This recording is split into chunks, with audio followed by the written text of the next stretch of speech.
Ito mga kariyan, ipapakita ko po sa inyo kung paano ako mag-check ng capacitor ng electric fan gamit ang digital multimeter. So marami pong nabibili nito sa online, Lazada or Shopee.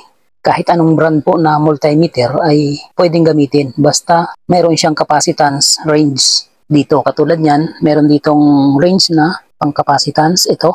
Simula sa 20 nanofarad hanggang 2 megafarad. Ayan.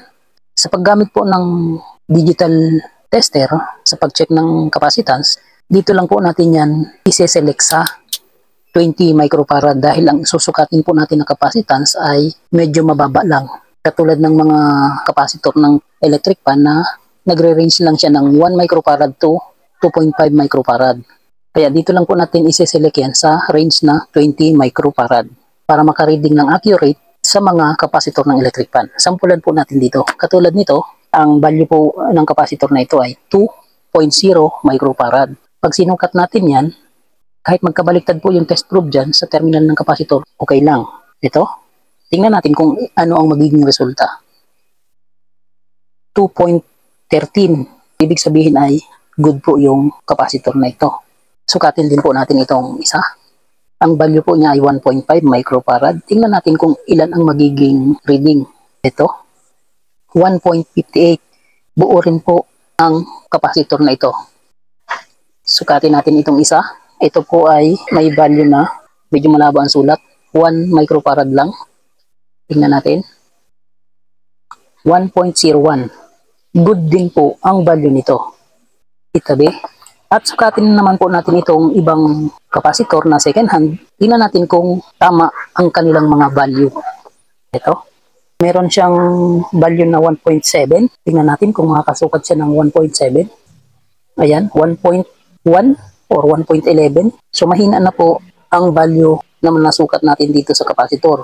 1.7 pero nakasukat lang tayo ng 1.1. Ibig sabihin, defective na po ang capacitor na ito. Mahina na siyang pa-start ng motor ng electric fan. Itabi natin. Sukatin natin ito. 1.5 microfarad dapat ang masukat. Tingnan natin. 1.27. Kulang po siya sa value na nakasulat sa kanyang body. 1.5 pero ang nasukat ay 1.26 na lang, 1.2. Mababa na rin po ang capacitance niyan. Subukan natin ito. 2 microfarad. Tingnan natin kung ano ang magiging reading.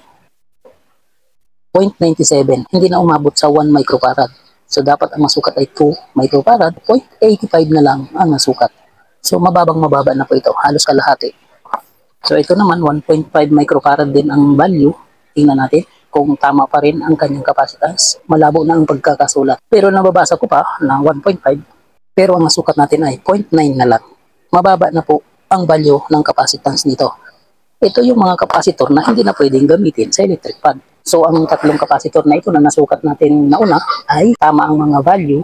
Ito ang pwede pang gamitin para pamalit sa mga masisirang capacitor ng electric fan. So, ganun lang po ang paggamit ng digital multimeter kung magsusukat ng capacitance ng capacitor. Basic lamang po ito at ito po ay para sa mga baguhan lamang. So, tandaan, nasa 20 microfarad lamang po ako nagsiselect ng range para makasukat ng capacitance value ng mga capacitor ng electric fan.